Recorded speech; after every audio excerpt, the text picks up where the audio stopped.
গোপালগঞ্জে বিএনপির লিফলেট বিতরণ। গোপালগঞ্জ প্রতিনিধির পাঠানো তথ্য ছবিতে থাকছে বিস্তারিত।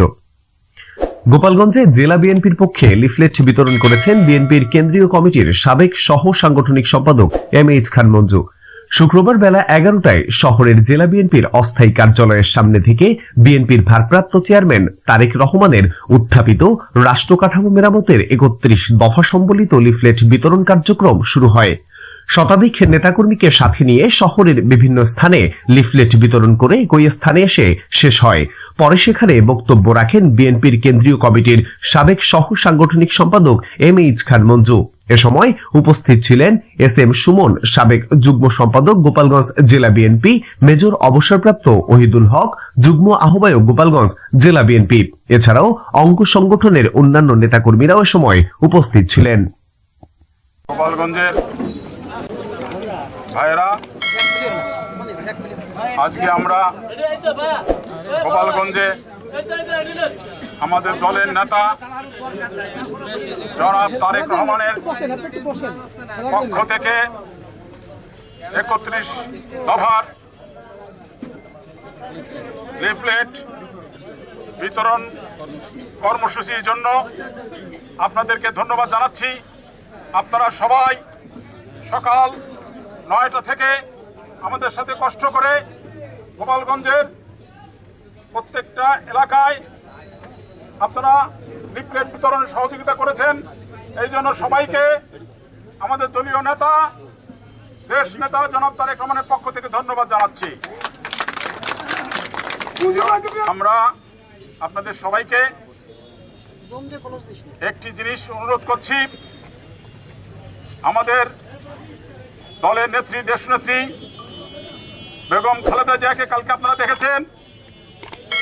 প্রায়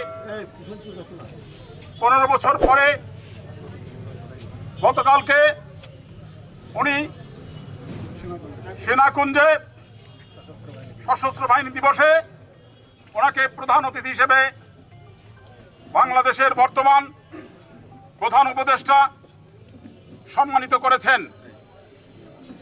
আল্লাহ রহমান রহিম, আল্লাহ গফুর রহিম। আল্লাহ যদি কাউকে সম্মান দেয়, পৃথিবীর কারুর সম্মান নেওয়ার ক্ষমতা নাই।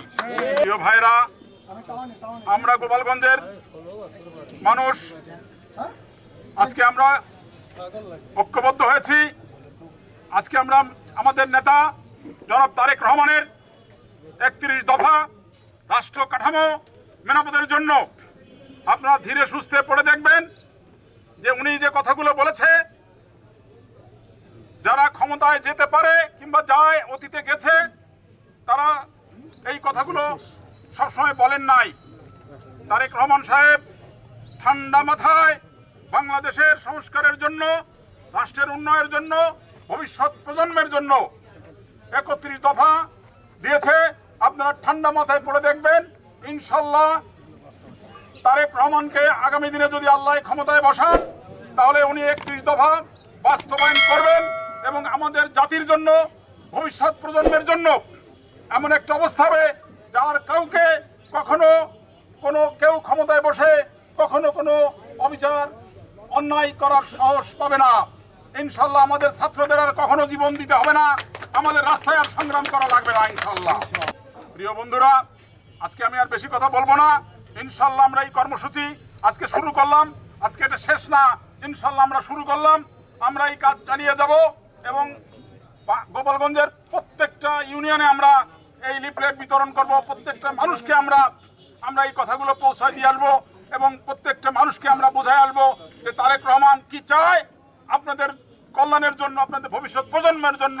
তারেক রহমানের কর্মসূচিটা আপনারা ঠান্ডা মাথায় দেখেন না, কিন্তু আমরা জানি, আমরা বাস্তবে কি দেখেছি, বাস্তবে দেখেছি এই খালেদা যে একবার 5,000 টাকা কৃষি ঋণ মৌকুব করেছিলেন।